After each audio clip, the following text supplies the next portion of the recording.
Welcome back. Today we are unpacking a feed that jumps from Montana Senate races to some number EU fines, all capped by an image of you at the Resolute desk flanked by World Series trophies and Manny Pacquiao.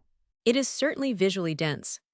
The image posted shows two identical trophies with a Dodgers cap on one side and a glove on the other, with flags framing you both alongside Mr. Pacquiao displaying his gold championship belt.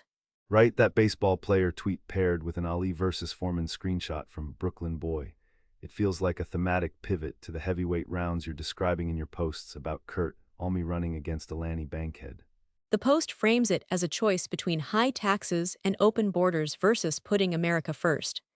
It characterizes one candidate as a radical extremist and the other as a patriot who will never let you down, which is a stark binary narrative. And moving from Montana to the global stage, you listed some massive figures regarding European fines against American tech giants. Apple at 15 billion, Meta at 3 billion, Amazon at 2.5 billion, and Google now hitting an 18 billion total.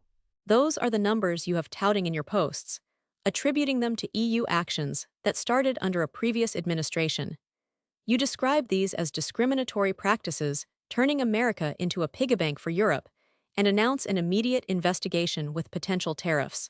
Wait, walk me through the logic there. You say these fines are illegal and unethical, but then you mention initiating a 301 investigation and placing substantial tariffs.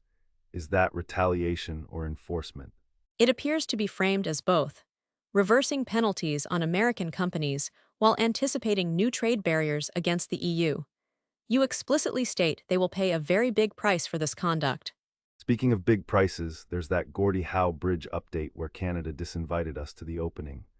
But then you say the original deal no longer stands because we changed terms so America now gets 50% of the profit. That is a significant shift in the narrative from a previous administration's negotiation. You characterize it as terribly negotiated before, but now assert that with Canada paying substantial tariffs, the U.S. share has been recalibrated to some number the proceeds. And let's not forget the geopolitical angle. You're citing a shared link about Bulgaria backing you and approving an air base despite threats from Iran. You also claim President Xi and Putin promised they won't sell weapons there. You are stating that based on recent meetings, both leaders told you they would not provide arms to the Islamic Republic of Iran. You emphasize taking them at their word, while noting your own sales go only to NATO countries who pay full price. So we have these posts hitting every angle: domestic politics, trade wars with Europe and Canada, plus major security shifts in Asia and the Balkans. And yet, looking at the markets today, they didn't just sit still. XBTC-USD moved, XETH-USD moved repeatedly throughout the session. They were volatile and choppy, reacting to a day of high-intensity information flow. But we must be careful not to draw a straight line between these specific posts about tariffs or bridge profits and those market swings.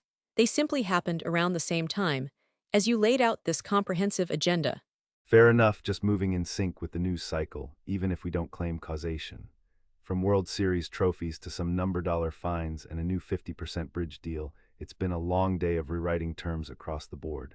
That's the show. We're on Spotify and YouTube if this earned it. Like, subscribe, tell a friend. And housekeeping, the machine that writes this gets tuned constantly for cleaner news. The numbers are real, the jokes are not.